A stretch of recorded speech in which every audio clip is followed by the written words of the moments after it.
and welcome to Bounty Hunt, a weekly breakdown of the latest episodes of Star Wars television, brought to you by the Utini Podcast Network. I'm your host, Oz, joined as always by my good friend JG, and we've got two special guests for you this week. We are diving in on The Bad Batch Season 10 and 11, Identity Crisis, and Point of No Return to give you our in-depth reaction and breakdown. But first, I mention this episode is brought to you by The Utini Show, a brand new Utini podcast about pretty much everything.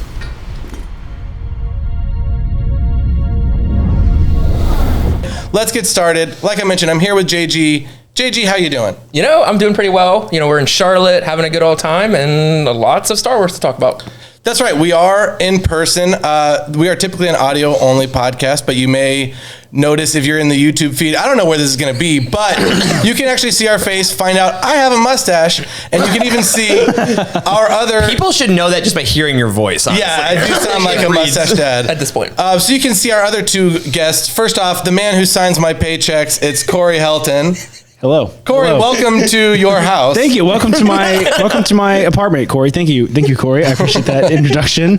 Yeah, this is wild, dude. We're in person. Yeah. Your mustache is like I can reach out and touch it if I wanted. I'm not going to, but I could if I wanted to. And then making his bounty hunt return is one of the few people who can rival me in a loudest guy in the room contest. It's Eric Eilerson. Eric, welcome. It is a proud honor to be among one who also commands a room, whether we should or not. Frankly. Yeah, I mean, no, not usually. No. Yeah, usually not, but we do anyway. We do anyway, and also as the person who Corey literally does sign my paychecks, it's also very nice to be back in my office. See, it's a funny joke because Eric gets paid and you don't. You yeah, his paycheck is slightly more than mine. That's right. Yes. Yes. Yours is zero and Eric is slightly more than zero. If you want to know my exact but paycheck, not that far from zero. If anyone wants their jokes explained, Corey does a great job. That's right. That's right. We'll get a Patreon level where you can unlock my pay stubs on a weekly basis. Well, unfortunately, Jacob could not make the trip down to Charlotte, so we are recording this in his absence.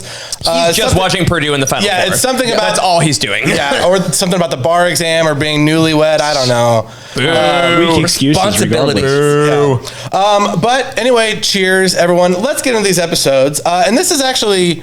We kind of mentioned, this is one of the first times a Utini podcast of the hundreds of episodes has ever been recorded in person. We were briefly talking about that before we started recording, and we did the one in Asheville where we interviewed Kevin and George. That was fun. Yep.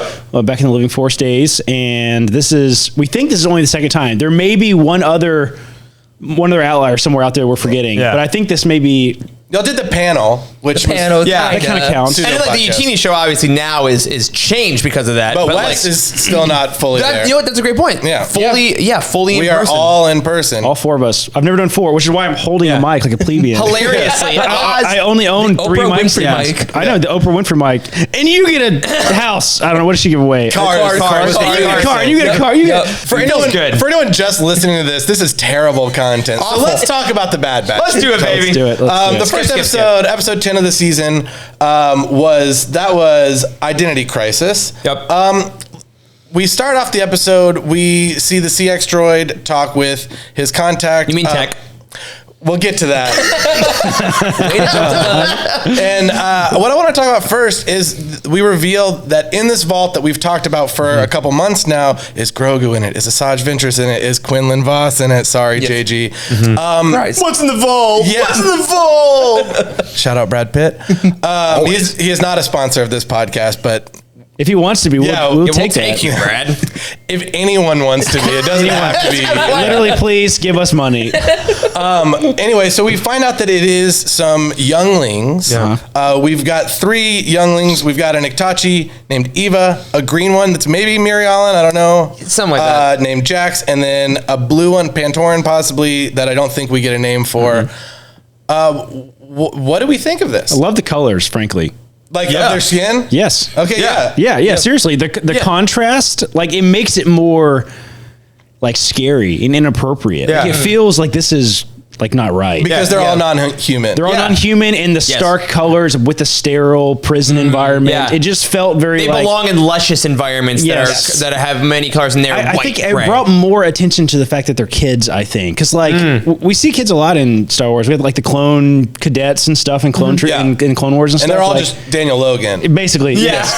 But this felt like oh no, these are like really kids. Like this feels Uncomfortable. gross and scary, and like ooh, they're experimenting on kids. Like it just made it very much in your face very quickly, because we don't spend that much time. Like you see them all together and you're like there's not much time to have that reaction, like oh shit, these are kids, right? And it reminded me a little bit of Stranger Things, like when we see the kids in there. But to your point, Corey, I did feel it even more because they were non-human, because they clearly don't belong here. They clearly were brought here, and they had such an innocence to them. Like Jax tries to escape, yes, but Eva is like, I'm gonna get to leave. Can you just find out my day? Like she's very innocent, and you said it perfectly, JG. Like it was very uncomfortable. Like I really felt like I'm watching something that is very discomforting to watch. I'm like, these kids don't deserve it. They didn't need to tell us anything. And I really liked the Bad Batch this season is being like, no, the Empire is doing horrible stuff from jump, but like not even just like shooting warriors and in battles. Like no, they're kidnapping kids and keeping them. Like they're very blunt about it, and I really appreciate that for the story. But it really felt very uncomfortable watching them. Yeah, I will remind you that the first act of the Empire was Anakin murdering children. Yeah, I mean we can skip over that. You know what I mean? Like, I didn't see it. You know what I mean? Like, what are we going to do? Oh, you're going to die. Okay, here's a weird take for. I don't know if this is just me. The act, maybe because we're desensitized to violence in Star Wars, like the act of like killing armies or like seeing the lightsaber and then the kids go away, like seeing kids actively taken away from their parents and having to live the days in isolation is almost more disquieting to me than seeing like, oh, a battle and like numbers. It's that like a million people is a statistic and one person is like a tragedy. Right. No, 100%. I mean, that's, I think, a big part of why the prequels was clones versus robots, like because it's all, it doesn't matter. Great point. They're all expendable, but then you see like, oh, this is a 6-year-old child. So with those kids, do we think they're Padawans, former Padawans, or just Force-found younglings? Just kids. I mean, Cad Bane could have brought them. I know we'll get to him, but I think that's literally how it happened. Yeah, and it's just picking up from where the Clone Wars was when Cad Bane was doing it at that point as well. Yeah. Oh yeah, because he was looking for the holocron. That was that whole arc. Yeah. Like literally. Children of the Force, I believe, is what it was called. This is a small detail, but did you guys catch the point where they were talking about the M count in the blood, and they said they don't need the midichlorians specifically, they need the bonding agent. Yeah, so Omega's the bonding agent, or whatever her blood specifically is the bonding agent for something. It's still really ambiguous what the goal is, other than cloning Palpatine is the goal. Like, I think we all know that. And I liked that point because for again, I'm not a science person. You're a doctor, whatever. But I know that people that took science classes not a good one. That's fair. But I think the idea that they made Omega different even in this episode, I think was actually key. Because I think one of the questions I've had is she has an M count. Don't most other people have M counts? Why can't you just get another person with a high M count? But they're like, oh no, for whatever reason, her blood is a bonding agent for what we assume is Palpatine's blood and X. She is the bridge. Yeah, so what role did the kids play then? Are they they're trying to find another Omega? I think so. My thought, because the whole last episode, the Ventress episode, was about creating a backdoor pilot for another show. Correct. And beyond that, it was about is Omega Force sensitive? Right. Yes. And now I kind of think, and Corey, you'll like this, I don't think she is. I don't think so either. I think so too. They left us the last episode. I think they wanted us to think that Ventress was I'm not telling you, but she is. Yeah. But now it's they need Jedi younglings and a bonding agent. Yes. She is. It's kind of she's like an O blood donor. She's a glue. She is a person that can glue anything together. She is an adaptable person. If you find a strong M count and then you have a Palpatine empty vessel, for whatever reason, Star Wars science, which also I don't need to be explained everything. It's legitimately fine. Say her bonding agent bonds the M count blood to this clone. Did he get that right? O is universal donor? I'm not answering those questions that show us. I can never remember. Make sure to donate blood, everybody. Unless it hurts, then don't. No, actually, still do. No, still do. We always have a shortage. Yeah. Please do. Shout out Salvation Army, not a sponsor of this show. Anyway, so I thought that was interesting because and Corey, you don't need to rant about this. You can if you want. I wasn't a fan of Omega being force sensitive. Oh boy. Oh God, we don't have to get into that. She's probably not though. She's probably not. Yeah. And ultimately, I don't think it'll matter. I don't think they're going to revisit that. No. I thought I they don't think so were, but either. after this, it was. I thought it was heavily implied that she failed all the tests. And that's kind of how it made it seem. Like, whereas Anakin in Phantom Menace is like, it's a cup, it's a ship. Like he passed. Like Mace Windu looks, he's like. Oh yeah, he passed. We get it. Like that's what happened. Like Mace is in the room with us. I was amazing. right. That was astonishing. for the audio only listeners. That's right. Yeah, he really did a great job showing Mace Windu, whose book just got delayed by 2 months. All right, we're not talking about books. Actually, we will here in a second. We'll get there. Okay, so actually, that's a great segue. Thank you, Eric. You're welcome. So there's been a bunch of Star Wars stories over the years talk about kind of younglings and their force sensitivity. We've got this now. Fallen Order kind of covers the same thing. Yep, it does. Obi-Wan Kenobi a little with the open path. Absolutely. Yes. Yeah. Open path. Right? Just the path you face to apologist. It's the, Every week I say We the never get it right. path of the open hand. There are two Jacob. names between Obi-Wan Kenobi and Jedi Survivor that they call it different. Anyway, the path, yeah. Mando with Grogu, obviously. The Last Jedi with my boy Oh yeah. Emerie Karr. Emerie Karr. Yep. King. Corey, do you know who Emerie Karr is? Dude, I have no idea who you're talking about right It's now. Broom Boy. A Broom Boy? That's his name? Yes. Oh, you know what? I Breaking didn't my know that heart. at all. I didn't. I exclusively knew him as Broom Boy. Yeah. Nope. That is Emerie. JG's favorite Star Wars character. No, it's not. Because you're Top five. 98% of fans. I'm not even kidding. Top 5. All right, that's like the bell curve. You're over there, dude. Dude, I could write a whole essay. We will get to it later. Obviously, like Tales of the Jedi into the Clone Wars, we see Ahsoka get taken. Yep. So that kind of brings up, like, the difference between this and the Jedi taking younglings isn't that different. Not that different. It is. No. But I think this is a great point because I think I have very much gone back and forth on this over the years, and I'd love to actually get his take on this. I have gotten to the point of like, the Jedi take people from their families, and I think that is a very it's an easy story thing. It's kind of almost a meme thing now. Yeah. And I think that earnestly, I think Jedi storytelling or Star Wars storytelling about Jedi rather in the last couple of years has tried to clarify that a little bit of like Plo Koon, like seeing Ahsoka, like he kneels down and like offers his hand. Like they kind of try to tell her things. And coming up, no spoilers for you guys, in The Living Forest by John Jackson Miller, this is actually addressed. It's kind of a more acknowledging what the kids should do. It's more of a conversation thing than a kidnapping. But I do love the idea that the Empire is like, we're just going to keep doing this. And they kind of reduce it in order to make it seem more palatable. Like, Well, and you're right that it's almost a meme. Like it's one of those in-universe things that was never meant to be explored more. Yeah. And I think once you open that door, it looks kind of gross and it's hard to make an explanation, but you kind of just need it. Otherwise, the Jedi Order doesn't work. Yeah, that's right. George Lucas is a hack. Did not Wait, what? is canceled. I bet if you guys George about 98% of the things in canon, he's like, I don't know. All right. Does he like? What do you mean? Did the Jedi kidnap children? No. Okay, so it took 15 minutes for Eric to get his George Lucas impression out. More are coming. Yeah. No, I think you're right. That like You have to do it, but it doesn't. You can't really explain it. Yeah. because It's messy no matter what. if you look into it, it's like, oh, Just don't think too hard about Which it. I know is also sort of the point of the whole prequel trilogy. But I think that what they've done lately with like Wayseekers and the High Republic, stuff is like you can leave the Jedi. That's I think right. I think that is literally the difference. It's like, I'm not trying to say that Jedi is I know, but I think that is for me. That what I realized. It took me a long time to realize. Like, oh no, you can leave the Jedi if you want. Yeah.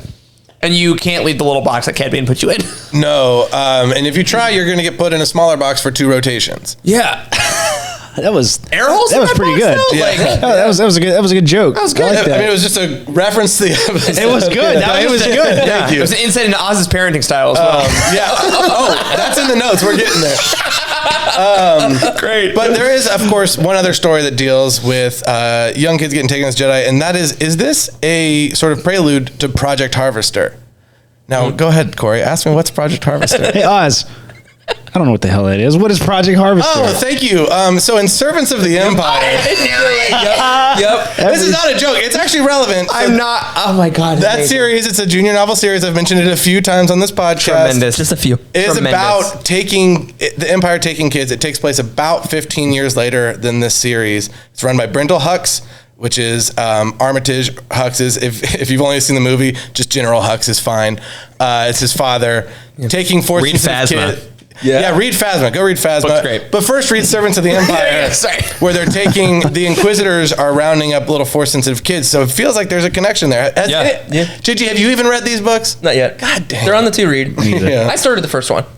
You own it, Corey, and I know I you do. own it because I gave it to you. I know you gave it to me, and it's beautiful. I do have to say, but I haven't read it yet. It is prominently on display. If you hadn't noticed it yet. But this, I think, will tie in with that. I hope that they bring Jason Fry in to write a connection there. But let's move on to the stuff y'all want to talk about. I could talk about Servants of the Empire 90 minutes, and I have. Check out Star Wars Archives. Smooth. Brilliant. Yeah. So in this cloning facility, or not cloning facility, I guess kind of, Emerie Karr finds herself in a new role. Yeah. Yeah. She does. She was amazing in this episode. Yeah, she's kind of the driving force of the whole thing. We've had a lot of questions, I think, about her up to this point. Like what the hell is she doing? What's her loyalty? Like, What's her motive? Isn't it kind of weird how we blew right past the fact that like she's just like Omega? Like, Yeah. like we just accepted it. Like, it was such a shocker that we have a girl clone, a child clone, and then like we meet this other one, and Omega literally says several times like she's just like us, she's just like me. Yeah. Like it's like she's been she didn't have the like Omega is so great because she had Nalase who believed in her and tried to get her out. Now she has the Bad Batch who have kind of changed her mind and tried to get her out and tried to free her. Whereas Dr. Karr, we see she's just been in the system her whole life. it's like Omega is like, it's also kind of implied that like Omega is like special, right? We know about the count stuff, but like she's blonde. That is, that's true. But it's sort of implied that that Emerie is like kind of like a reject a little bit. You know what I mean? Like it feels like she's kind of like. Well, it seems that she, I guess, had the accelerated aging. Yeah. I think we should like the other clones. Yeah. Whereas Omega did not. Just like Boba Fett. They also teased and implied that like she had also horrible stuff done to her as well when she was a child. Yeah. I think what I really like, and I want to give a shout out to something I usually don't talk about in the Bad Batch, is the animators specifically with Emerie Karr. I think they did a great job of somehow animating like pain behind her eyes. It's the glasses, I think. Okay, that might It leaves room for interpretation. Yeah, like it's kind of like we learned about this with the YouTube thing, the Korsachov effect. You know what I'm talking about? You know what that is? It's like it's like the Korsachov effect is when you show somebody's face with no emotion on it, and it leaves room for the viewer to put their own interpretation of it. Right. Yeah. They've studied this, and like you can show viewers multiple different types of faces next to other images, and they imply that it means pain, or it means love, or it means joy. Like you can put all these different emotions on it, and because you can't really see her eyes a little bit, like maybe it leaves room for interpretation. Yeah. I like that a lot, actually. Also, those glasses really fast are very hard to see through. Like, can we just clarify that? Can you imagine just walking around with like red and there's a grid? Like, how do they the see Apple anything? Vision Pro, but like 4 generations ahead. Exactly, it sucks. Yeah. Like, but she does a great job. I do like that, and also like shout out to the animators for making it a little like Andor, where I've been so close to bringing it up. And it's, sorry, JG, this is Andor. No, yeah, this is the most Andor episode, obviously, since the first one, which no coincidence also took place on Tantus. Yeah. She has a lot of moments of silence, of silent observation. She does. Where she thinks before she says the thing, and then she'll say like, a little thing to a kid, like, I'll look into that. that's kind of the But you see Korsachov her effect, thinking. right? Like, Yes. it makes you wonder. Like, I genuinely don't know. Like, I probably got a different experience than you guys did. Like, do you think that she's thinking like? It's kind of implied. I think that she's going to like try to save everybody. Yes, right? unquestionable. Like, Unquestionable for me. that's the story they're starting to plant the seed. But up until this point, she's been very neutral. Is she a good guy? Is she a bad guy? Like, So that's I think a big thing here is she gets this new role where she's not necessarily been an antagonist, but she's very by the books Empire. This is my job. This is what I'm going to do. It would serve you better, Omega, to like just follow the rules. Yeah, like, but now she's seen behind the curtain and she doesn't like what she sees. Yes. I mean, it's the classic fascist sympathizer thing of like, it doesn't affect me. I'm going to keep going. This is for the greater purpose. And then once you see the actual horrors of like her line to cross wasn't clones, wasn't battle. Omega started to get there, but Omega escaped pretty quickly, relatively speaking. I mean, she gave Omega back the doll, right? She even like started to break there, and then she saw 3 kids, and then saw this is infinite kids. Now this isn't, and then they are not going to escape. Was like, okay, this is now my line. So yeah, how do we compare her with Nalase? Because it seems like they were sort of at odds before. That's true. And She's the successor, I think. Yeah, but now she has to like go and Nalase's like, oh, just when you kick me out, now you want my help, whatever. Basically, I almost again, that was a good scene, by the way. That was great. I'm very glad they did that. Like that left that put a lot of question, I think, about the whole experience. Is like, whose side is everybody on? Yes. Whose side is Nalase on? Like, I mean, she's sort of chosen her side, I think, already, but like, Nalase has been an odd character in this show, and like again, someone that I never thought about really, like past the prequels. But she's interesting because she has known the game, I think, longer. So she has played it slower. I think I think that at face value, Nalase is a little more of a sympathizer when she's actually just been playing it in a very quieter fashion to get Omega out. Whereas Emerie Karr sees it, and then I think now she's just acting a little quicker. Now she's like, oh, I don't have time to like milk this for 10 years. I need to get these kids out, and I think that's where she ends the episode. I think Emerie also sees Omega and the kids, and I think that also starts to break her down. They use that a lot in storytelling. I feel like kids are where a lot of people draw the line, right? It's like I was cool with this until kids are involved. Yep. Yes. And I feel like it's like one of those like moral foundations that like you can't touch. Like you can't get close to, otherwise. Like an adult can choose to be a rebel, and if I believe in order and this rebel is fighting against me, they've made a choice to defy order. But if a kid does it, then I'm like, they haven't. Yes.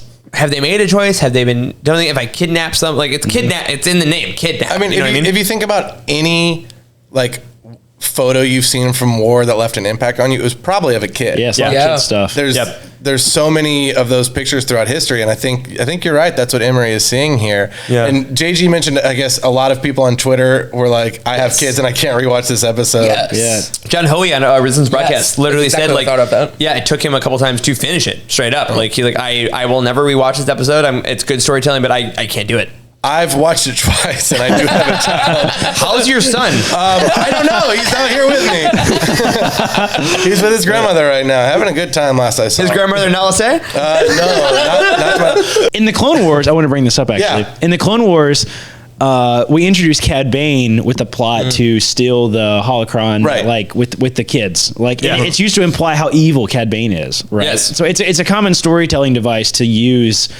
Like children are involved in the evil experiments to explain how terrible the Empire is. And it did a great job. It felt very scary and icky and stuff in this episode, I think. I also did like that. I think we've almost risked getting to a point with these shows that bounty hunters actually all have hearts of gold. And then like, Boba Fett and Fennec Shand are actually not good Cad people. Bane, dude. No, Cad Bane is cold as hell. Like he sucks, he's like, no, man. Cad Bane rules. He's so cool. I agree. And he's like, but he doesn't. It's the job. I know. That's all it is. No F's given. Yes, that's true. I appreciated that kind of really harsh line on the ground. Boba Fett was always supposed to be that. In the sort of Legends of You, I think he more was, but like I don't know. It's like kind of like the Phantom Menace. As soon as you bring him, you show him as a kid. It kind of does that a lot. Yeah, you know what I mean? That was a big part of Patton Oswalt's big rant 10, 15 years ago. Was hey, don't you like Boba Fett? You want to see him as a kid? Exactly. It's exactly what it is. Yeah. But yeah, I think that obviously the Empire's very evil. Emerie seems to be learning that. So do we think she's going to rebel against Hemlock? I think so. I think it's implied. I think it's implied. Now, whether she'll be successful or not, I don't know, but she will try. Is that what you want? I don't care if that's what you want. I think it's what has to happen. I think that's Star Wars, right? Star Wars is always like the good guy has to win. You have to not lose your humanity and your hope and all those things. And the people inside the system that see the evil, even if they know they're going to fail, have to try to fight against it. Because I think that's the most George Lucas thing of all. I think it has to happen that way. Yeah. He literally decided, like, hey, Star Wars, he said a lot, is based on a lot of the Vietnam War. And the bad guys at that time were the country that George Lucas lived in. He's like, I am a part of probably the problem, and I'm going to talk against it, even if I don't win, even if that's not the end goal. Right. I have to try. And I think that the most heroic people are some of those people in the Empire or the First Order or the Sith, like people that know they might die. They choose to do good. Yes, they choose, right, in spite of consequence. She's going to die though. Like, sorry, she's not going to survive. Probably. Hot take. Interesting. She's going to give it up for Omega. So she may go against Hemlock. Meanwhile, Hemlock seems to be fighting his own battle with one of the cameos we haven't talked about yet. That's a good point. Governor Tarkin. Or the biggest battle against Moff Paperwork. Tarkin. getting funding for his passion project. Here's a fun question: is Tarkin actually responsible for the downfall of the Empire because he keeps meddling in everybody's business? Yeah, so this That's really why they blow him up. This mirrors Tarkin's fight with Thrawn, which I think was in the third treason. Thrawn treason, yeah. And with Krennic and the so Death with Star. Krennic with the Death Star, then with Thrawn about the TIE Defender program, and now I guess he's not a fan of Project Necromancer. Listen, the Emperor needs to tell Tarkin to stay in his damn lane, right? Because Tarkin doesn't even know. Tarkin just wants to make sure that the projects are finished and the funding, because we have limited fund. I don't think that's it at all. I think Tarkin wants to be in charge of everything. He wants to be the Emperor's main guy. You know what it is? Like, he's mad because the Emperor wasn't letting him in. And all these other people keep having good ideas. Exactly. But it's by design, by the Emperor, right? Yeah. Man, now I'm like subscribing to the Death Star was an inside job theories where it's like the Emperor was trying to get rid of Tarkin. Maybe You know what Tarkin is? Tarkin is like everyone that's ever run a nonprofit in their life. He's like, we have limited donations. I know what I want to do, and I don't care if your idea is good. I've had this project in mind for 2 years, and we finally got enough people to listen to NPR to give me the money that I need. That's right. And I don't care if Thrawn has an idea. I don't care if Krennic has an idea. And he just wants to poke, and then he wants to go hunt people shirtless on his own planet. Yeah, great reference. Great check out Darth Vader 2017 by Charles Soule. I think that annual. I love that Tarkin's like, what is this project? And Hemlock's just like, nah, dude, you're not on the list. Exactly. He was baller move. Yes, he's like, you can't know about this. Yeah, Hemlock sucks, but that was awesome. It was a baller move. He was like, it's classified. Yeah. Hemlock sucks. One of my favorite performances in the show, though. He's scary. Like also this actor, he's always kind of plays this guy. I forget his name, but he's been on a lot of shows. He is a tremendous, like, soft-spoken, very intense, evil. He's got his hand. What's up with his hand, dude? We're gonna find out. Man. He's always like, oh, my hand hurts. You know what I mean? Like, what's up with is that? Where he puts his tension? Maybe, you know what I wonder? Because a lot of times they put the actors. In Clone Wars, they did this a lot. They put the actors in the studio together to like talk to each other to get a more earnest performance. So then sometimes they would record it and do motion capture off of it.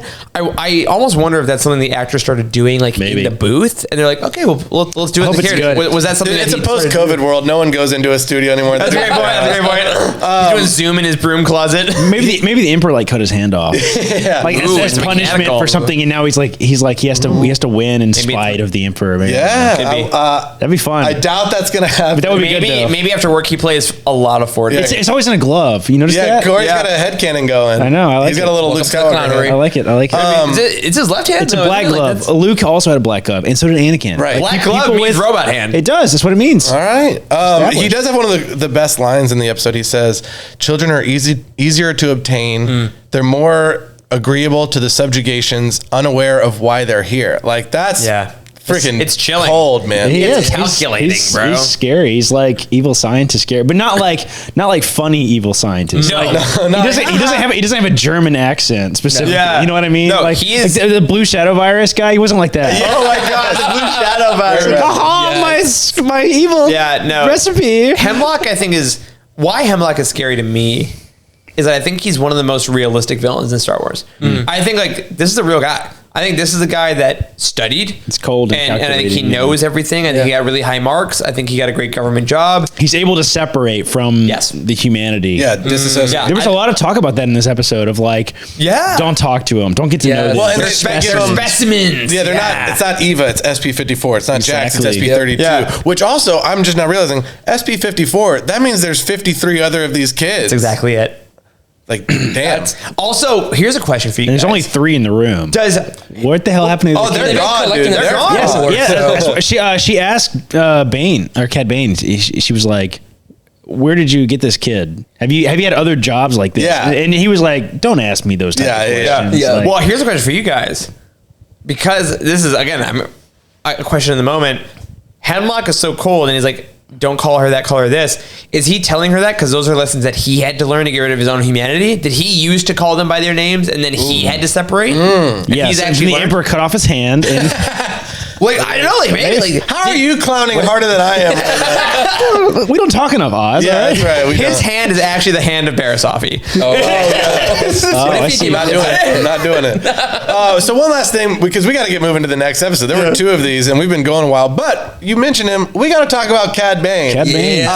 Yep. The I was shocked to see him, honestly. Yeah, I think JG, you called it last week. One of my few predictions I got right. Because you've gotten a lot wrong. I've got a lot wrong. You're a Swiftie at heart. You just keep doing it, and eventually you'll be right. Duros do not miss as a species. Correct. Cad Bane rules. Lulo. God, I'm bringing in the comics, but Lulo rules. Yep.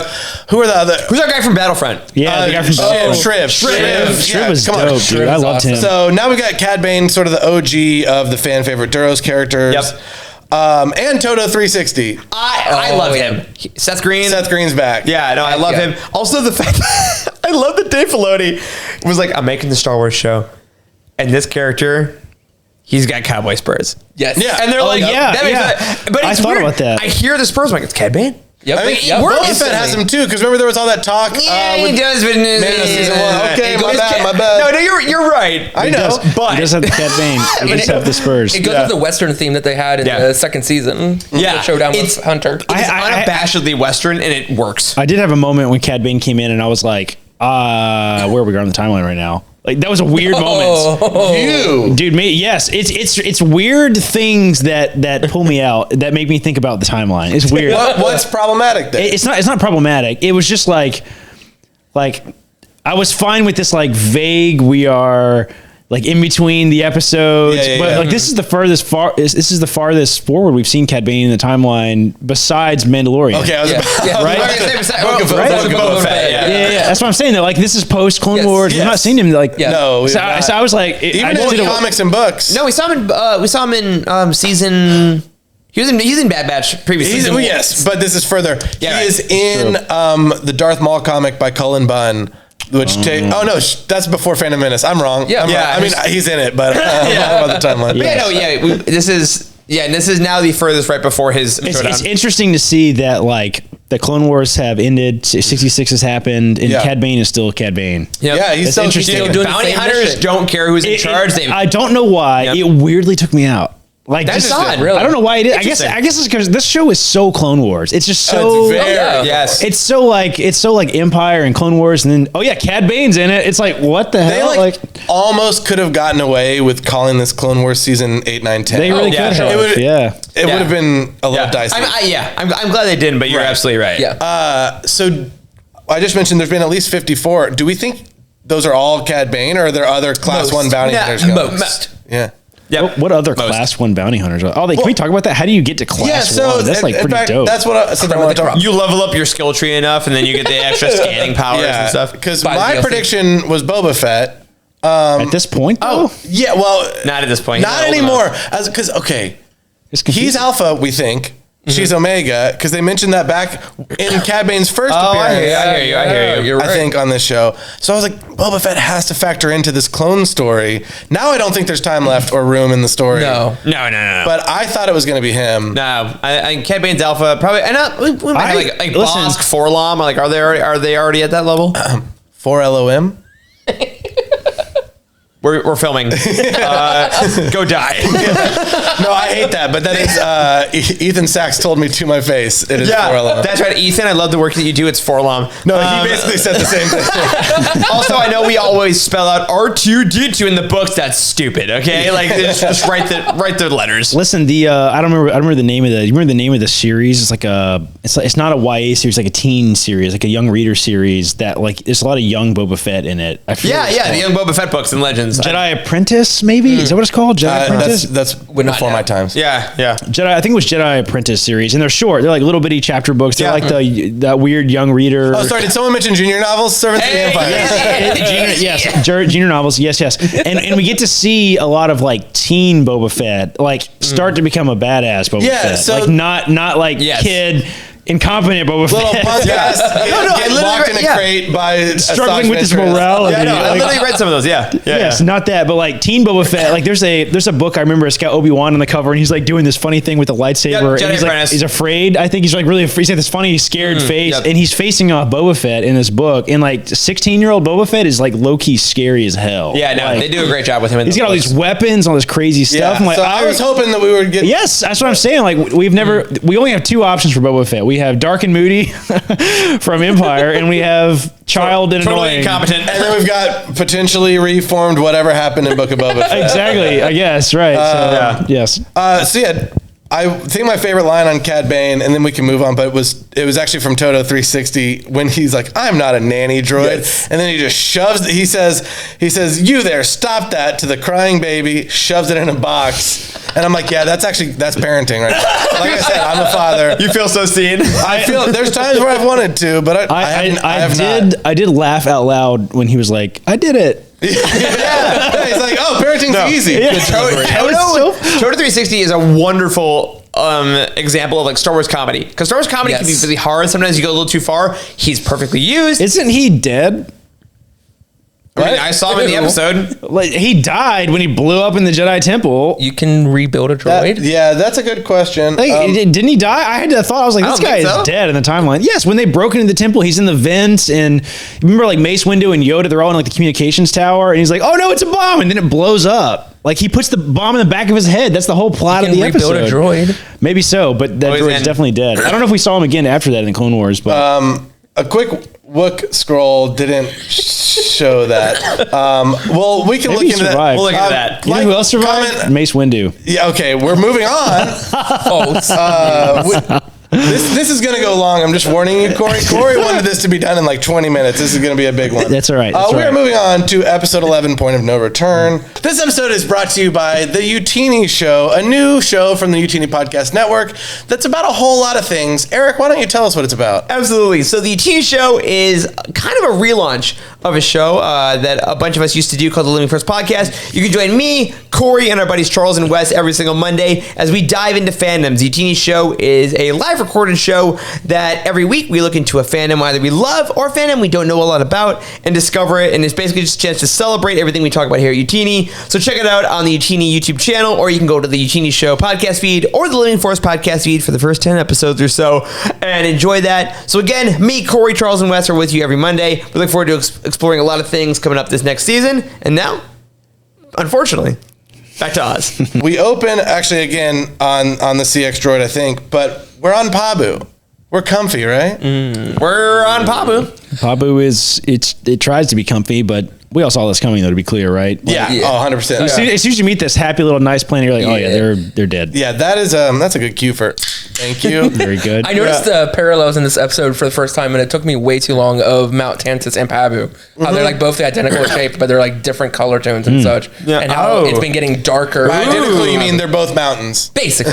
I mean, it's nice. Yeah, no, we knew we were going to Pabu. It makes sense. I do always like the idea of the home planet, of like the base you go to stock up and stuff. But it was interesting because we got to Pabu, not through Pabu though, all necessarily. We had to go find Wanda Sykes at her gas station. Yeah. Which I don't think we've actually really seen refueling in Star Wars like before. actively. The little pipe kind of like jiggled or whatever. Yeah. I noticed that. It was like kind of weird. Like I love that it's like a 1950s full service gas station. You like tip the kid. JG mentioned Yes. On the website and the information that we can actually look up this time, they have different grades of fuel. they got unleaded, they got premium. It was a very weird random point to point out on the StarWars.com. On the website, They're like, yes. oh yeah, just like in real life, there's like premium and normal fuel. Yep, It's like, yep. what about ethanol free? Do you drive a tractor? You have to I make need sure. some E95, Exactly, baby. dude.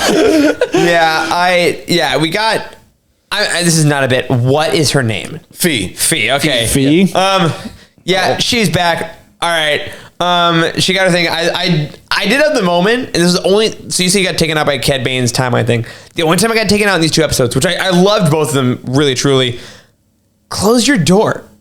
Lock the ship. Ship security is so nonchalant throughout Star Wars. It is wild. I mean, in her defense, I mean, she like parks in a closed. Yeah. No, she does. It's not like a gas station where you pull up and people are In coming the and going. future, like, though, I think she will. we're in a docking bay. There shouldn't be anybody else in here. Well, like, does she even know that she got? No, probably not. Yeah. How did she know anything? She had the big knife When out. she gets back, she got Well, the knife out. she suspected something. She's Yeah. a pirate. Distrustful, but thanks, Oz. Yeah, that's good my part. pirate, That's yeah. good. But yeah, overall though, I do think by getting back to Pabu, like I'm also glad they didn't make us wait for it too much. Be like, oh, what's gonna happen? Like, nah, they're gonna get there. They're gonna attack. Yeah, but so we're talking about being comfy on Pabu. This seems to be a recurring thing in Star Wars. Can soldiers just be happy after a war? Like, is that possible? This is not like a real word question. I'm talking. I don't want to get into that. I think the answer is no. Because we see the clones obviously throughout this in the Bad Batch, people leaving the Jedi Order even during and then of course after Order 66. Yeah. Like there's no sense of normalcy, or people trying to leave the Empire. We got Sienna Ree in Lost Stars. All this, just like no one can just. Look at the hang Rebel up their Alliance. hat. Yeah. Can't. It's almost like the burden of like the leadership of being involved in all this stuff. Like Princess Leia could have never had a normal life. She can retire. Yeah, she and Evan And Verlaine Han. can't just go live off in happiness on a beach together. Haven't- Except Han- in my fan fiction. There you go. Han can't do that. He can't just go back to being a smuggler and being happy. Yeah. About it. It's not possible. Right. They've been too involved in galactic events, and all the clones were pawns in this horrible war, like by the Sith, right? Yeah. And then, how can you just be like, "Yep, we sure did fight and die. I guess we'll just, go off and have a simple life. Just now." live on this island planet. And even the closest we get is like, Rex, Gregor, and Wolf. Like they have, they do go off and like kind of have what we assume is at least a couple years of craziness with the animals on. Gregor. But it is peace. Thank you. But it is kind of peace. You know what I mean? Like they do Dude, kind of just. half of Hunter's face is tattooed. Like, You can't have peace with a face tattoo. Wrecker's 14 feet tall. I know, dude. 380. We do have my boy Cutler Quain. He sort of pulled it off. Yeah, that's actually a great point. Corey Cutler Quain is the clone who went off and found himself a little Twi'lek wife. yeah. It was kidding. called. What was that episode called? Like the desert? Not the deserter. That's an Avatar. It actually might have been. Was it I called think the it's called deserter? Deserter. I think it was. If it's not called Cut and Run, it should have been. Oh, wait, that actually legitimately. That's a good name. Yeah. I like that. This is not a Clone Wars podcast, so we don't know. But yeah, I think that is a great point of like, soldiers. What do soldiers do after war is such a. I mean, it's an eternal question, right? When the real world and in fiction, like the idea of the soldier finding peace, like when your job is life and death, anything after that is inherently not as important. Anything after that is inherently lesser than. And even if there's not a war to fight, you will find a battle to fight, which is the tragedy of the soldier, is the tragedy of the person. I've loved that question too, especially in regards to the clones, because that it's like an extra layer deep because they were like literally bred for war. Yeah, I mean, they were grown for it. I know. Yeah. And the Republic Commando novels, like that's like a huge recurring theme in them. And I love that. I read those books when I was like a teenager, and they haven't held up quite that well. Hey, I hear, but we won't go there. But yes, I love that question. And like this show is kind of putting that in the canon eyes kind of for the first time, I think, is like, what about the clones? They age fast. They were bred for war. Like, what do they do now? Yeah. Like, some of them don't even agree with like the new vision, right? Yeah, Like, on either side. exactly. Yeah, like we see the bar in the clone Wars, like after the war is technically over, where the clones are all hanging on the clone bar and being like, well, I don't know what the Empire is. Like, what should we be doing? And then they get like taken out because of that. Yeah. They go work for the space IRS. Just get a job. See, another great example y'all are missing because y'all are fake Star Wars fans is Doza in Resistance. Oh, here it is. Yes. Where he hangs up his Imperial uniform and everything, and is now like in charge of. Why am I Colossus? That's what it is. Yeah, and he just runs a racing circuit for fun. Yeah. I feel like leaving. I can think of worse ways to retire. I Honestly. was gonna say Corey heard Corey's racing like, circuit. Like, wait a minute, I should watch the Okay, show actually, now. I'm maybe. gonna put the podcasts away. That's right. One of the best sim rig. one of the best episodes like focuses on him, where he literally just keeps looking at his old Imperial uniform. He hangs it in his closet, and how he still has regrets to this day about what he did in the Empire. Well, you mentioned service in the Empire. You mentioned Resistance. It's only natural then. I gotta say. You mentioned Dune. I'm not mentioning Dune.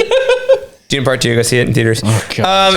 We did it. If you don't, Eric will go see it for you. AMC A-list. Nicole Kidman. Bill Organa is Yeah. Oh, There we are.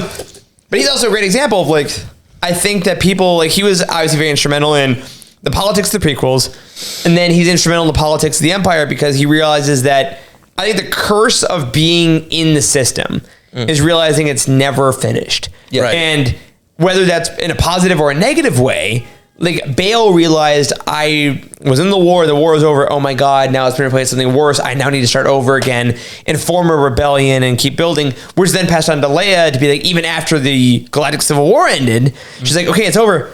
Okay, God, now we got to build a government. Now we got to like, so I think there's, when you're inside something that into that integral way, you have the curse of seeing everything that has to be fixed, that you can't have rest because if you rest, someone in the system will suffer.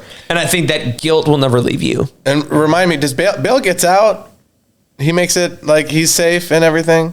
For a while. Okay, cool. Till 0 BBY. Did we release the Star Wars characters video yet? I think we did. Yeah, we did. Yeah. Have you seen the have. video? Okay, Yeah. okay. He's a New Hope for a second. He's in hope for a second.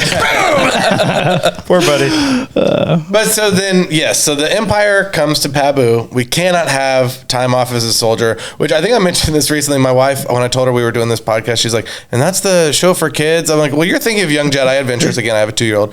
I was like, this one's, it's animated and it's mostly for kids, but the most recent theme was PTSD. So kind of. That's a good question, though. Who is the show for? I don't Yeah, actually I mean, know. I think all that Clone Wars fans? that all goes over. Kids aren't like, oh man, how do you get out of war as a soldier? No. Kids are like, Cat Bane. Exactly. I know. Hunter, I mean- Wrecker, like that. I mean, it was the same thing for us. Like I watched Hey Arnold growing up. Like, if you watch that show as an adult, it's like, dude, the theme of this show is like homelessness. Helga's mom is The pigeon guy episode. Yes, the Pigeon Guy episode. Dude, Helga's mom's an alcoholic. Yes. Oh yeah. Like, she is always wasted, And her dad's abusive. She's Like, like, I gotta go get more lemonade. So the Empire shows up to Pabu. they do. And shit gets bad. They do. They start blowing up the ships. They're kind of scary. And R.I.P. honestly, they were a little. I thought they held back a little bit. Like, Yeah. What is the CX clone say? He goes, I've barely done anything yet, but Yes. I can do worse. he's Yes. right too. 'Cause we've seen the Empire do a whole hell of a Yeah, lot and he goes, worse. until she's turned over to me, your island will burn. Yeah. Like, damn, dude dropping bars. I think it's honestly, because we've seen, I think the most horrifying thing in this season, or no, sorry, the series so far, is the bombing of Camino. God, Where it's that was so good. They unload on it, and I think they don't, purely because Well, they have to take her alive. exactly. Yes. The one thing they need Omega alive. So any home you burn, any shot you fire, anything you do has the potential to hit Omega or something, and then you're dead. Like, the only thing is to keep this person alive. So they're like, okay, we are going to occupy, fully, basically putting it under siege in a way of like, we're going to occupy you until this happens. But I thought that was a great point about like, we've seen what you can do, and you can absolutely Yeah, burn that's this. true. Well, we're still in the early days of the Empire, so I think we have to add the context that like the Empire is still trying to like get everyone to like love them and buy into their ideology and everything at this point.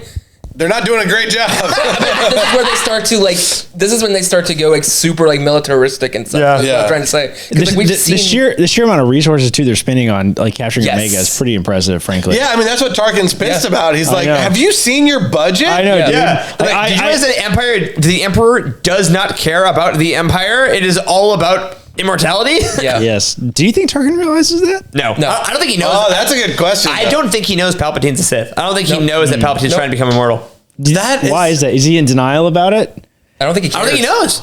Is it? I always wonder. Is it not public information, or at least public within the inner circle, that he's a Sith? No. I think not. that. I think No. that. No, wait. But Tarkin. Though, No. Yeah. Is there anything any story that deals into this? No. I don't think so. Not that I No. can think of. Lords of the Sith, like Vader knows, but like, Dude, I haven't read that since 2015. Right. That's fine. Yeah, I know. But no, I think like legitimately, I think Tarkin knows that the Emperor was attacked. The Emperor has power. The Emperor has an aura. But Tarkin is so focused on his career and his advancement that I don't know if he's. Is he turning a blind eye, or does he genuinely not know? I don't know the answer. Also, to that. Palpatine hid that for decades. I, just, Like, why would I he show feel it? like there's like people have mentioned it, but maybe it's like Asajj Ventress has mentioned it, or people who would know. Yeah. I listened to the Tarkin novel like 2 years ago. Great novel, and James Luceno. It's very Yeah. good, and I don't think I remember anything about that. In that Yeah. novel. I truly don't think Tarkin knows. Well, but it's interesting because he knows stuff because he knows about Darth Plagueis. Yep. He knows Vader. Yeah, obviously, yeah. He's even Force choke people. He's one of like 2 or 3 people who knows that Vader is Anakin. I don't think he ever comes out and says it, but you can tell through that novel he knows. Yeah. Mm-hmm. That's interesting. Now I want to dig into Tarkin. I might have to check out that novel again. Let's go here. Let's say even if Tarkin knows Palpatine is a dark Jedi, that base level. A gray Jedi? No. But even if he knows, I think the idea that Palpatine, who has built this empire over decades, will then divert every resource possible to gain a sense of magic immortality. I think that is a step of like, why would he think that? Why would he even conceive that that Palpatine would do that? Because Tarkin would never do that. So Palpatine's keeping it intentionally secret from I think so. people like Tarkin? Yeah, because at that level, he's like, why would I even conceive of immortality as a dark? Because he hasn't studied the dark side. He hasn't studied the he's text. like embarrassed about it. He's like this is like my hobby project. Like he goes home and listens to Owl City every night. He's like, shut up. Tarkin's just still mad because one time he had to get rescued by Jedi, and he's like still salty about it. Isn't that what happened in the Citadel episode? It is. He rescued Jedi. Okay. It is. yeah, rescued by Jedi. I'm talking about the Emperor. The Emperor's so he thinks like got the secret project. Like, don't ask me about that. He's got a dream board up. This has got pictures of like Grogu basically, and Barriss Offee. Exactly. Like, are you trying to be immortal? No. All right, check off the Emperor. Yes, exactly. Yeah. All right. So yeah, the Empire kicks ass. Actually, real quick, JG, you briefly mentioned it. R.I.P. Oh yeah, the Martyr. The Marauder is gone. Yeah. Went the way of the Razor Crest. That's a good point. I have a question also though, because I did not bring this up yesterday. What about Gunky? Is Gunky he's fine. dead? He grabbed him. He goes. I remember this specifically because Caitlin like laughed very loudly about this because he goes. Ah! He grabs the droid and jump. No, I didn't even notice that. No, I know it. Maybe It's a weird scream. You and I have dogs. Oh, maybe that's what and it is. we notice he grabs the droid. And he It's grabs weird. the dog. Fair. But it's very I have a dramatic. child, for the record. I would get him out of a fire. I promise. But Omega's the child. Donkey is the dog. Yeah. Except they also have a dog. And Who they saved? no, they didn't even say it. He goes, Batcher can handle himself or handle herself. I legitimately got worried there for a second. But I think it's Hunter is like, Batcher can handle herself. She's good. And she just wrecks. Yeah, Listen, I grabbed the dog. Dog was fine. Grabbed the droid. I love dogs. I'm a huge dog person, right? I have 2 dogs. One of them is asleep right there. I hate the dinosaur dog thing. You do? Oh, dude. No. I never thought I'd say this, but Corey's hottest take. Dude, I'm sorry. I something about the animation style. Like, is it tame? Is it not tame? Nope. Like the sounds it makes. It's not working for me. I'm sorry. Thanks, guys, for tuning in. 3-1 down. Instantaneous. No. You've been voted off the Yeah, island. Batcher. Wow. We were joking about the seasons of who would be on the DVD cover, and I think this one would actually be Crosshair. Yes, but Batcher was our second choice. Yeah. If it's an episode 1 novelization, Crosshair's on the front. Oh my god! No, do not bring that up. If you haven't read the episode 1 novelization, go find a hardcover and just don't look at the back. Whichever edition you get, there's 3 of them, and they all suck. Beautifully the books are fine. Whatever. It's actually quite a good novelization. Yeah, so we've got the Empire coming, which now we can finally. We haven't really talked about it. We've been dancing around it. This CX2, the assassin clone. Yes. First off, he mentioned everyone's favorite character, Citarin Scaleback. Yes. I bet you didn't know that was her full government name. What the hell are you talking about? That is Sid's name. Trandoshan. No, it's not. Yes, Citarin Scaleback. Yeah. Jacob refuses to call her Sid. He calls her Citarin Scaleback every time. That's her full name. Yep. Look on the book. That stupid traitor got an off-screen betrayal, and then that is it. Did y'all think she was going to show up in the episode after she got mentioned? Earnestly no, because she sucks. I revoke my membership of the fan club. That's true. I'm proud of you. JG has been for like 2 years now. Like, y'all, Sid is fine. She's great even. Yeah. Interesting. Nope, she betrayed out of us. necessity, like Lando sold out the guy. Yeah. No. What was it? Remind me the reference in this It episode. was just the CX droid. He's talking, or not, I always call him a droid. It's a clone. He's talking to Hemlock, and he's like, the Trandoshan. Her advice was good, or whatever. Her intel. Sid led her to Fee. To say, go check out Fee. So Sid just gave up more info. And then I think he might mention her once later in the episode, but it's all just by betrayal. reference. I did miss that. Maybe because it was a full name drop, which is really weird. He did not say Citarin Scaleback. I promise. He said Trandoshan. I see. But yeah, no. Sid betrayed them again. Good riddance. Yeah. When he first mentioned Trandoshan, I was like, "Are we getting Bosk?" But then, listen, Rhea Perlman was doing Barbie movie press during this time anyway. So we forget Sid. We've got the CX. Happily. Yes, we've got agreed. the CX assassin here. Let's talk about it. Who is he? it's a random clone. It's a random assassin. I hate that. I don't. I hate it. That's what Star Wars has always done. I hate it. It's a new character. I know it's a random clone, but I hate it. I think it just makes no sense to have these crazy new specialized. Like, who trained this guy? Like, how did he get trained? That's all Scorch is. But Scorch has a cool name. Yes, but listen, there's a whole legion of commandos, right? They had a training protocol. They like But how they're do not you? assassin searchers. It's a cool new kind of droid. What do you I don't mean? like it. I think Clone. See, it's a clone. That's what I do too. You call it a droid. I did. It's a whole new, like, this is just the most Star Wars thing of all Star Wars things. Yeah, There's now a new JG, I cool- feel like is about to give a rebuttal to Corey. Yes, I am. They keep focusing on like his sniping abilities. I am on the team camp of it's a clone of Crosshair at this point. They keep talking about that Crosshair went through a Caitlin bunch of actually brought that up. crap. Actually, Yeah, Is that's this like something Crosshair? that people have been saying. Is it actually Crosshair? And the reason that Crosshair can't shoot is because he's a clone of Crosshair? That would be so hard. our what the Crosshair hell? is the fake Crosshair.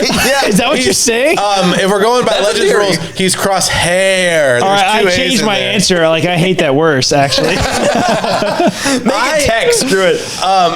So Tech is the big theory. I hate I think that. Tech is dead. If Tech, if this becomes Tech, that will legitimately be my level of like Palpatine's weird return level. Like, you don't. That is just to make a shock moment and then move on. Like, See, I hate agree. that. Actually, I hate it being Tech. I think it's worse than Palpatine coming back. One, because I like Rise of Skywalker. I'm the resident stan of that movie. I have some issues with it, Solid movie. but I think Tech is worse coming back because like that was such an emotional moment. Obviously, Yes. the Emperor dying is the pivotal moment of Episode 6. yeah, but it's not emotional. It kind of makes sense that the Sith can do Sith shit. Whereas, like, Tech.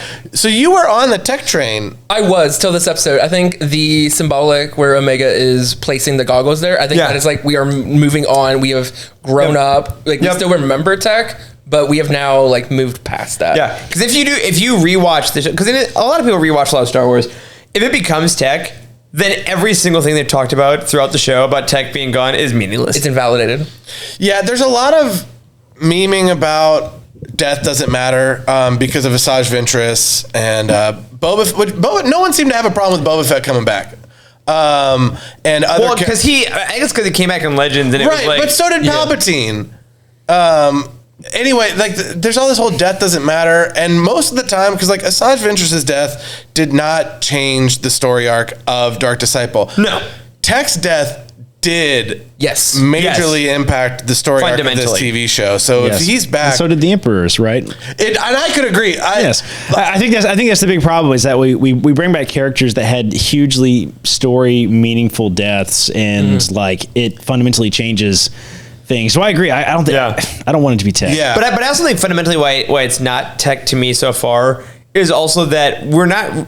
He is leading some stuff, but we're not like getting full episodes of looking at this CX They've assassin. focused You know, a lot. I mean, because I think his first appearance was in episode 1 of this, which technically that was a different CX. That was CX1. Right. I'm all going based on StarWars.com database, which he also had a cool name. It was like Sniper X. Yeah, it was pretty good. Yeah, Yes. Sniper. It was like a gamer tag when you're 14, like Sniper X. You know what low-key really annoys me about this character?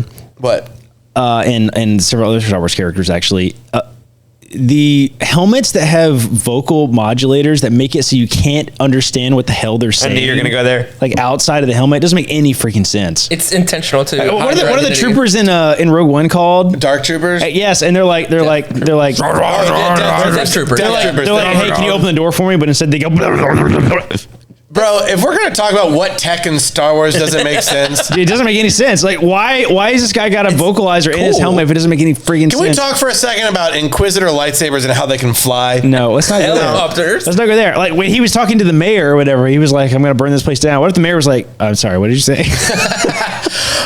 The mayor got shot. By the way, the mayor was kind of a badass. Mayor was he great. was kind of a Well, there. badass. I totally forgot about him, and we'll talk about her in a second. He's also. I wanted to point this out. I hope this isn't sounding the wrong way. He's a big guy. Yeah, he's Yes. weirdly shaped too. Yeah, he's a big guy, but that's kind of normal. Yeah, like, you know what I mean? yeah. Like, No, he's people not look just- like lots of different ways. he's I'm like, totally- Yes. He's not we've just not- Star Wars. Everyone's ripped. It's like, no, he's yes, a dude. we've not it's seen just a lot of people large like that. dude. Yeah. Or it's like comedic, like the Yeah. like the Twilight senator. yes. who's- Orange Frita. Yeah, Orange Orange Frita. Frita. Yeah, Who did not die in season 1? Who it's like a, Okay, Gonzo. Lords of the did Sith. not Lords of the die? Sith. Lords of the Sith, he comes back. So it's like, but it's heavily implied that character's like he's gluttonous and is bad. Like, No, but yeah, like you're right. you can be fat and also like a normal person, Yeah, right? this guy's just a dude. Yeah, he's just a guy. It was just normal. I like him. that. We don't get that much in animation. I appreciated that. So before we move on, actually on that point, we all are at least hoping CX2 is just. No, you don't want him to just be a guy. Hearing the leading theory is tech, which I agree that makes perfect sense. Like I don't want that either. So like See, normally maybe I would rather have a normal clone. Normally, than- I agree with you. I did not like Merrick being just whatever Yeah. Merrick Yeah. was. We'll now briefly mention, we got announced today that Tales of the Jedi Season 2 is actually Tales of the Empire, and Merrick is in it. Yep. So we might find out who Merrick is. That'd be cool. Maybe a special. I just don't like the idea that you can be a clone, but also be a special clone, and you're a normal clone. Like we've established That's that. Like the whole premise of the Bad Batch. I know, But right? also, like, Rex is just a normal clone, and that dude's badass. Is Yeah. he? I mean, Cody. I guess so. I think what Can you name any more clones? Can we name any more? It's implied that they are what do they call it? Regs. They call them regs, right? Like Yeah. it's I think it's a implied that reg. it's implied that regs are they're not. Well, they mentioned that there's this whole program, I guess, to train these CX Yeah. clones, and that like Crosshair didn't do it. Didn't Crosshair work was for him. like too hardcore. Yeah, Yeah, it literally right. didn't work. Like they've set it up, they didn't work on him. And I also think like the older I get, the more I kind of get a little bit of joy about theories not happening. I'm like, Merrick wasn't anyone. I'm like, did anything in the episode tell you he was? Yeah, like it did. No, I'm actually saying to disagree with you because it did. And Okay, great. I didn't like that. But I will say the internet's obsession with trying to theorize and get ahead of shows, and then when it doesn't end up being anything, being like, well, that's nothing. I'm like, just watch the show. Yes, that I fully agree with. In principle, I still don't like Merrick. That's fair. Yeah. But Merrick aside. people do over theorize. That was the whole problem with Lost, and even Game of Thrones is people. So JG, I'll call him out. Didn't watch Lost until recently. Yes. Which I mean, that's calling you out. It's not a bad thing. No, I was in middle school, okay? For people who were there, we did nothing. It was my freshman year in college. We did nothing but talk about Lost. I know. It was heard stories. massive. The shit we came up with I know. was so insane. You really give the writers like a little too much credit. You know what Yeah. I mean? Like it's like no, this is just an animated TV show, guys. Like Right, you know like, what I mean? what was Damon Lindelof supposed to do when we were in our dorm rooms, like trolling the Lost wiki, coming up with theories? Like how are they supposed to Like please us? hundreds of The numbers. thousands of people trying to figure out these like this is an Easter egg, this is an Easter egg. It's like, what if they're just telling a story? Yeah, Like, what if like- this is just the tortured poets department? You know? Yeah. Did I get that right, Swifties? You did. Yay! Bonus points. So, I've changed my line. Then I guess I hope it is just a normal guy. all right, Yeah, we're normal a clone. convert. We did I it, guess, Joe. I guess it makes sense. I want team clone of I forgot his name now. Crosshair. Yeah, thank you. All right. So speaking of Crosshair and the mayor, let's turn to the regular people on Pabu, which by that I mean Omega, who we haven't talked about the Bad Batch at all. We've been talking for nearly an hour, maybe over an hour. really in these a ton. They the didn't first show up episode. until 4 or 5 minutes into the second episode. They're also weirdly not unified, which is kind of weird. Hunter was off like hijacking that ship. Yeah, and- they were each doing their own thing. What was up with that? That was weird. Yep. That was kind of weird. Each had their They specialties. just all had their thing to do. One of them hunts, one of them wrecks, one of them crosses. You know. Yep. One of them Echo. We did get an Echo mention. We did. But the heart of the batch is Omega, and she has, even though a limited screen appearance here, she's got a great arc. She starts. This may have been obviously it was this episode. She starts with that mayor. I think that's the mayor's daughter. Yes. Yeah, Yes. it is. We've seen her before. I don't Maybe. remember. I don't know. It was don't heavily know. implied that we So- should know who she is, and I was like, Yeah. who the hell is this kid? I don't know if you've noticed. I've been holding notes this whole time for those Yeah. who can't see. Yeah. I do take notes on these, and I said, "Who the f is Omega's friend?" And then later I said, "Oh, Shep's daughter." And then I think her name. I watched it a second time, Brianna, something like that. I could Google it. I'm not going to. Lovely. It was cool to see Omega had a friend though, and then like you Yeah. said, she laid down Tech's glasses. Yeah. She Super did. That was heartfelt. nice. And her friend asked, "Are you coming back?" And Omega says, "I don't know. I hope so." I mean, like that. This That is was reading into it too much. This is a little bit wholesome. for JG too. Big Last of Us vibes. Yeah. With Ooh, Ellie yes. and her girlfriend. And I was like, I don't think that's what they were doing, but I'm like, oh, this is like I was picking up that. an earnest friendship in the midst of tragedy is really nice. Yeah, and Omega's having a really tough time with this, understandably, because she's kind of the center of everything. And she says, she's like, they're all here because of me. Yeah.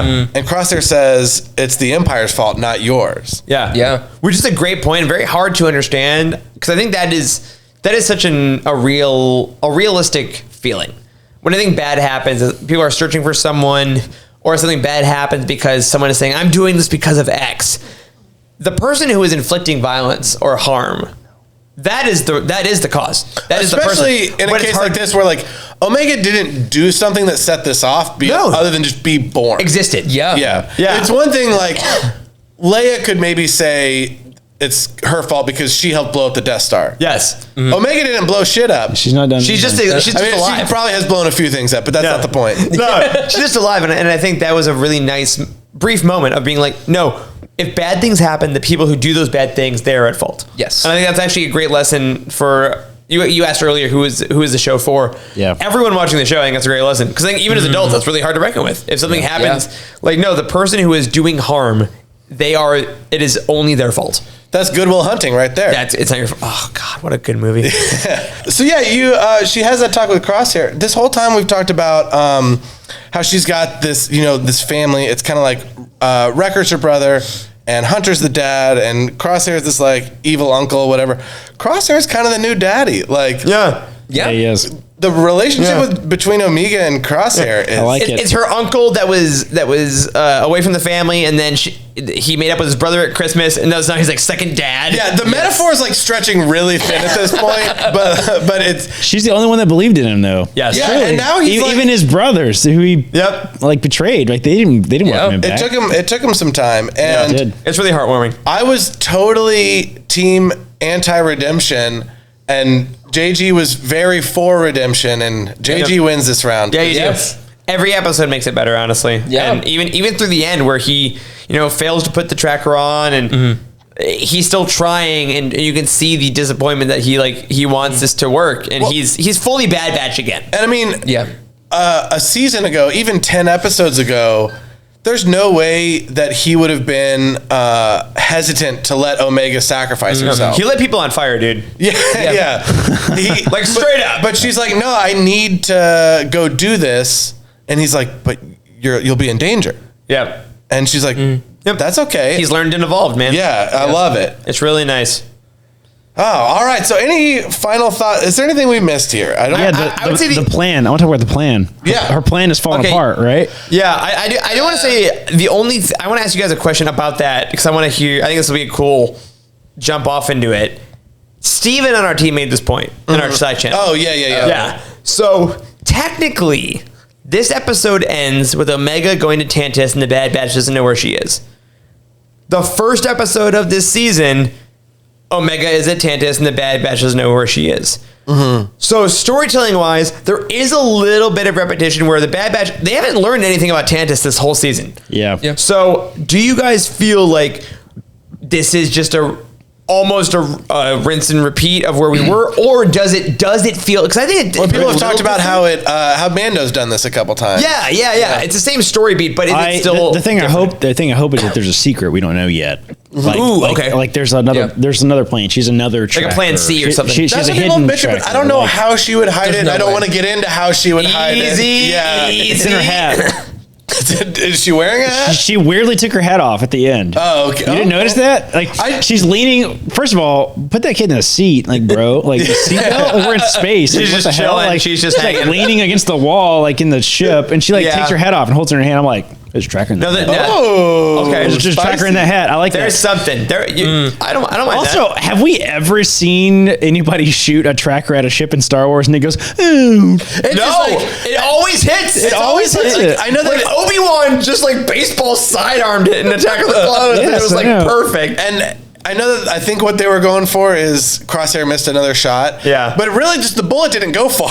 No, it didn't. He could have had perfect aim, and it just didn't have the thrust. It did. I hope the plan is that Omega is smarter than we've given her credit for, and that her plan wasn't just naive. Because Crosshair said that's naive. Yeah, I think there's something there. I think you're right that like if this turns out not just a blind hunt for Omega, it's different. If not, because I didn't even really think about that in the moment. If it does end up being just a wash, the whole thing of like, now we're back to the beginning. I hate that when they do that. Well, and based on the non-spoiler reactions we've gotten from, because press got everything but the finale, I think, so far. Yes. Again, like I don't think that's gonna happen. I think they got something up their sleeve because apparently what's gonna happen? Are we gonna end up at Mount Tantus and blow it all to hell? Is that what's gonna happen?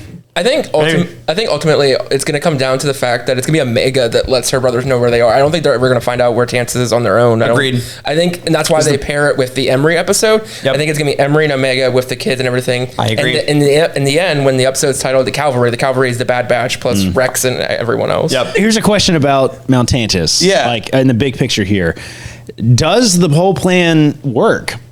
Because the Emperor comes back, right, in the sequel trilogy. Oh, let's not. I mean, but just like, so like, I genuinely, this is actually kind of nice though. That's why I'm asking this question. Is like, I don't actually know how the show is going to conclude at all. Yeah, that's a good point. I think they will get enough info that they need of Omega, but Omega and the Bad Batch will. Because the Emperor was trying to clone Jedi, I guess, for himself, but also maybe for something else, I suppose. But like, does it work? Does he able to do it? We also like, know, based on the other stories I mentioned, Fallen Order, Sins of the Empire, blah, blah, he's still trying to do this in 10, 20 years. And he does do it, the Dark Troopers, like in Mando. Like there's an element of something, some weird science in there as well. Like, so the science doesn't stop. The fate of Mount Tantus is very much up in the air. Yes. Which I actually a like. Giant weapon that can destroy things very easily. We don't know actually if Jedha was the first test. That's true. For that weapon. I feel like someone brought that up recently. I did. Oh, okay, you did. Yeah, I've been saying this for weeks. Yeah, I actually really like that, and I hate that I like that. Gotta destroy the evidence. But the thing that it's a little early for a Death Star test. It's about It's about 18 years early. Yeah, it's very early. Yeah, because like if they test it now, remember Andor, your favorite TV show? They're attaching. They're literally attaching the pieces of it. It doesn't literally exist. the only post-credit scene in Star Wars history. No, Mando season 2 ending. Yeah, but like they're literally putting together the plating of it, so it doesn't exist. I completely Andor that. Also, there's a book, Catalyst. Also, James Luceno, I believe. God, it's so good. I love James Luceno. Catalyst takes place during like Clone Wars.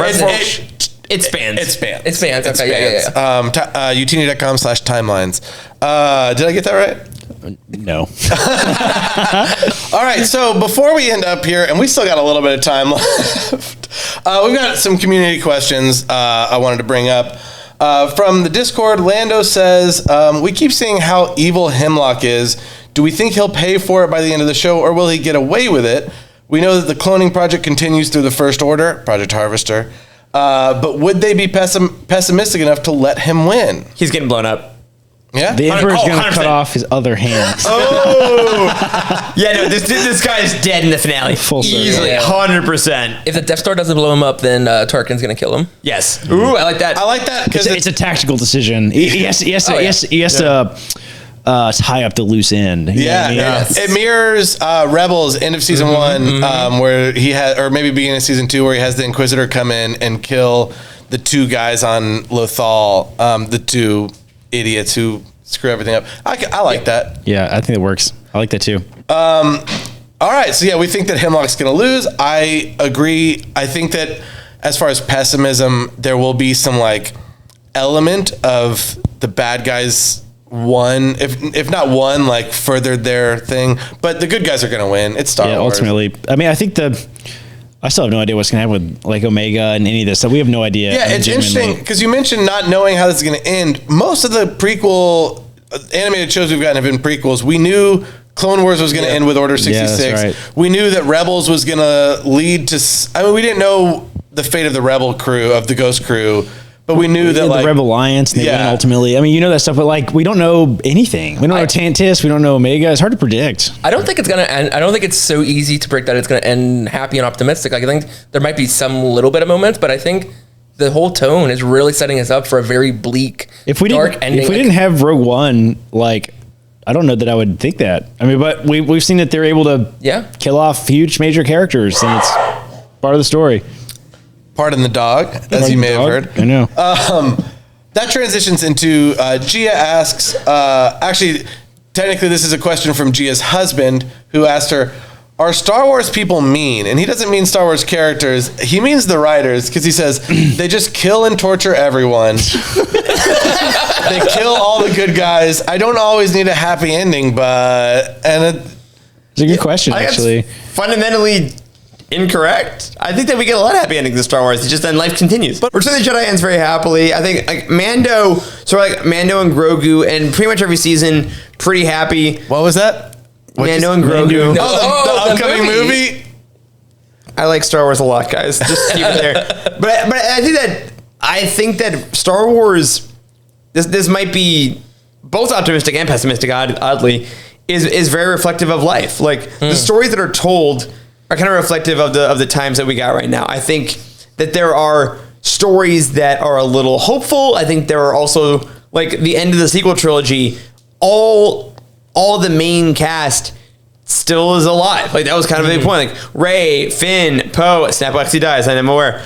I was just going to mention Ben Solo. Oh. Is he, though? Oh, God, shut up. Sorry, Ray. How much time do we have? Archiveofourown.com. Yeah. But I think there is a point where, like, it is a show / series about eternal galactic war. Yeah. So, like, you kind of got to have some It's not people. called the Star Piece. Exactly. That would be. Got it. That was you nailed it. Good job, Corey. Thank you. I think they're realistic, and I think that there's just an unfortunately key part of dramatic storytelling that, like, loss hits. Like, if you experience some loss, it helps you experience life. Like, all of us have at some point lost someone close to us, and that is a moment as an adult where you learn, like, okay, I miss them now, so now what can I do in these days to reflect a person's memory in a light way? And that's kind of where stories go. So, Gia, I think what Eric is saying is give your husband a hug and say, it's going to be all right. Yeah, basically that really helps. Pretty much. All right, Jacob asks, Emerie mentioned, we talked about Emerie and Nala Se a little bit, but mentioned that Nala Se discarded her at one point. Do we think they were planning for a clone with Omega's M-count abilities all the way back then? And that Emerie was maybe the first test who didn't work out. Yes. Ooh, that's brilliant. And I've never thought that before. Yes, 100%. Yeah. I think that sounds right. I mean, if the Emperor secretly planted this whole Order 66 thing, I mean, sure, there were more secrets, right? So why not start the cloning process back when you made the army? Yep. Right. Yeah. So I did mention earlier, because in season, I think 1, they mentioned Omega, obviously, and Alpha. They never confirm, as far as I remember, that it's Boba Fett. I feel like it's implied. Maybe Emerie is Alpha. Maybe so. She was. I'd buy that. I need to rewatch that episode. Yeah. I don't know if any of y'all have seen it lately. It's sort of established that, like, in Attack of the Clones, too, the language that they use around talking about Boba Fett, like, I mean, I guess we could retcon it, but, like, it's kind of weird. Like, they talk about it like, all he wanted was a Jango Fett. All he wanted was a unaltered clone. Like, that's the explanation for Boba Fett. Yeah, right. Meanwhile, So, Tanway is like, ah. I don't think that Tanway was referring to Jango's payment as specimen 1. You know what I mean? Like, it's like kind of weird, right? So, I really like Emerie being Alpha. I think that's a fun idea. Yeah. All right. And also that might never be confirmed, but I think it's a really cool theory. Also, why do they have to be female? Are they all female? It's interesting to acknowledge the fact that, like, we have now 2 characters that are maybe Alpha and Omega, and they're both women, which is interesting. I think, like, I don't know, maybe something can be there. Yeah. Literate Panda on Discord asks a very important question. This is a hard hitting. Great.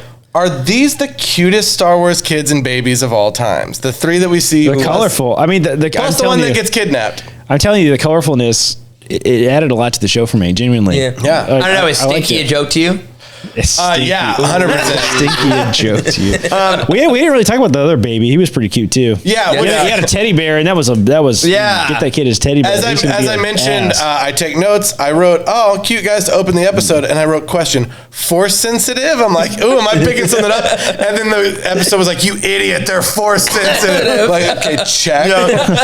No, these kids were absolutely cute, and I think it really comes down to the first time we're seeing childlike innocence in a place of sterile despair. When the kid's like, the fact that, I mean, again, shout out to the writers, being like, it's not the kid saying, I want to leave, I need to go. It's she's saying, hey, Nala Se said she'd check if I could go home. Can you check on that? Like, she still believes in good. It still believes in innocence, which is, I think, the most childlike thing in the world. Is there a more sense of like naivete about alien kids also, maybe? Yeah, maybe a little bit. Yeah, maybe in this context. Yeah. I think that also again, a lot of the human kids, we've seen a lot of human clones. And I wonder if there's just a little bit about like, that's part of the system that we become desensitized to. Maybe. You know? And yeah, the fact that this is all the way back in the Thrawn novels of like the Empire being anti-alien and stuff right.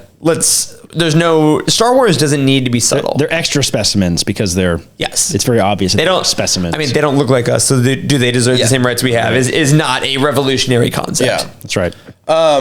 And we briefly mentioned the doll, the Lula doll. We didn't, I don't think, talk about the last shot of Emerie leaving the doll for that kid. That she's breaking. And she smiles. Like we see her in the up in the rafters. Yep.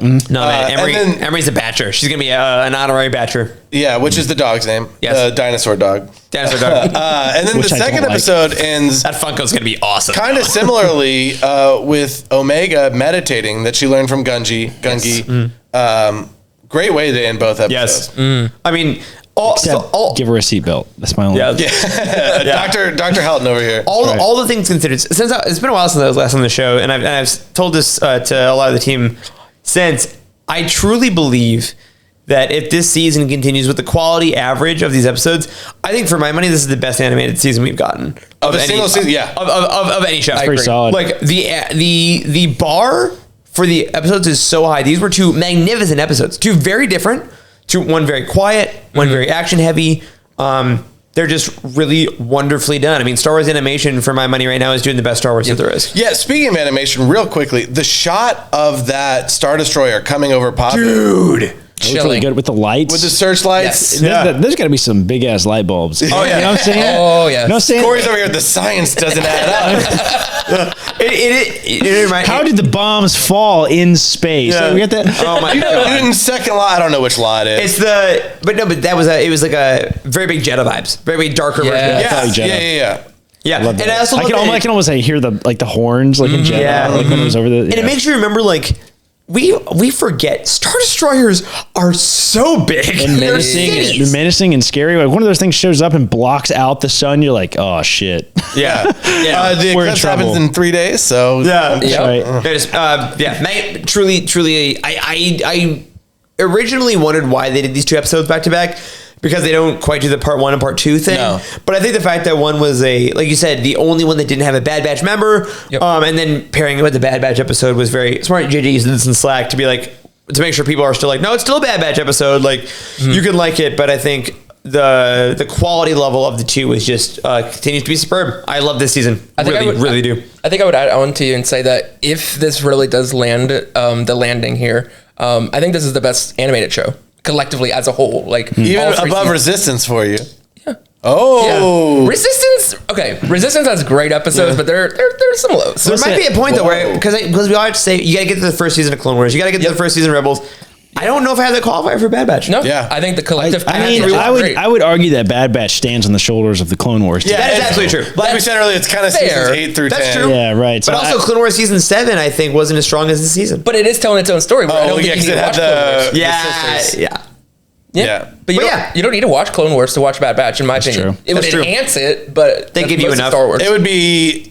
I would love to find the fan who has watched the Bad Batch and not seen the Clone Wars. Who is not 5 years old. There might be some. There might be. You gotta meet little boy Kane and be like, "Hey, I'm 14."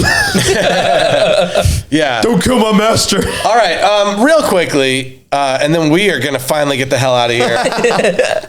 Any predictions for next week's episode 12 is called Juggernaut, and other than what do we think is coming down the pipeline? Man, I like the plan thing. I think Omega has got a secret plan. Mm-hmm. Yeah. I think they're gonna be like.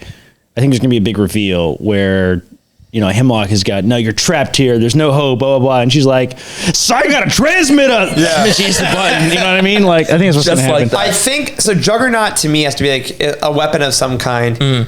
My far left field prediction is that we find out pretty quickly how Omega is signaling the Bad Batch. Like, I think they don't hide it. They're like, oh, she did have that transmitter or something else. Yeah. And in the episode is the Bad Batch finding their Juggernaut. Is saying, this is what we're bringing to Tantus. We are going all in. They keep fighting. We can, and we'll get a nice little speech from Hunter. Like, we can't run anymore. They found us on Pabu. They found us here. They found Omega. Yeah. We need to go to them and finish this. And this is where we start the final the final arc of the Clone Wars, of the Bad Batch. Like, this is for my money, this is the last show that involves this animation, that involves these characters. Bro, the week this ends, we get Tales of the Empire. Right, but that's different. That's not Clone Wars. You know what I mean? Like, it's animated, but I think this is where they find, like, what is our juggernaut? What is our final weapon we take to Tantus to take it down? And then the cavalry comes. The cavalry has arrived. Like, it's such a beautiful. I know that, like, obviously you're not there. That's the title of last episode. And for any fans of Aaron Sorkin always, like, titles his last episodes, like, it's a wonderful day, or like there's something that always is consistent. And the cavalry has arrived being the ending of the series that we're getting to. They're building a cavalry. They're getting a juggernaut. They're getting the band back together. Like, they are doing this right. Yeah, my one thought, and I don't know if this is going to happen next week. We still need. I feel like we got to see Cody. We got to see Gregor and Rex and Echo all together. Yep. Because we've seen Gregor in Echo's ship or whoever. Yeah, he was with Echo. It was Echo, yeah. But he didn't talk, and they got to get. They gotta get Wolf. The rebels, and then and then Wolf's got to come still back. with the Empire right now. So there's still got to be a Wolf episode. Yep. JG, any clown makeup for next week? I feel like we're kind of low on makeup this week. We're bringing y'all down. I feel so bad. I think next week is going to be simply an Emerie and Omega episode. I think the reason they combine these two, that's great. It's going to pair them together. I think. I've no clue how that's going to connect to Juggernaut, but they'll probably tell us. But what about the reveal for the guy in the suit? The clone, the CX trooper. We also don't know what's in the tank too. Like whenever the red tank thing. Oh, it's Merrick. Sure, that could be the Juggernaut. Check out Tales of the Empire. Okay. The clown makeup is Emerie is the Alpha, so we bring the Alpha and Omega together, and they get the powers of God. Okay, yeah, Captain Planet with our powers combined. That's it. One final reminder: this episode was brought to you by the Utini Show, a brand new show from the Utini Podcast Network about whatever fandom they want to talk about that week. It's great. Check it out. It just started this week. Good stuff. And I think that'll do it. Finally. For this week's episode of Bounty Hunt. Thank you, Corey. Yes. Thank you, Eric, Corey, for joining us. JG, thanks as always. If you're looking for other great podcasts about Star Wars, nerd culture, sports, anything else, be sure to check out the rest of our lineup at the Utini Podcast Network. We'd also appreciate it if you would leave a review on Apple Podcasts or Spotify, wherever you get your podcasts. If you're already a proud member of the United on Patreon, thank you so much. And an extra special thank you to Brian Dooley, Carl Sander, Michael Fry, and Raymond Bazinski on our High Council, and Captains James T., Ashley Ingalls, Colton Fife, and Chris Carrizzo for all your amazing support. Head on over to our Discord to continue the chat in the Star Wars The Bad Batch channel. A huge shout out to our editor Kyle for his excellent work in getting us out into your feeds timely every week. And thanks to everyone here at Utini HQ for getting this set up today. Thank you as always, especially to everyone who listens. That's it for us. May the Force be with you, and we will see you next week.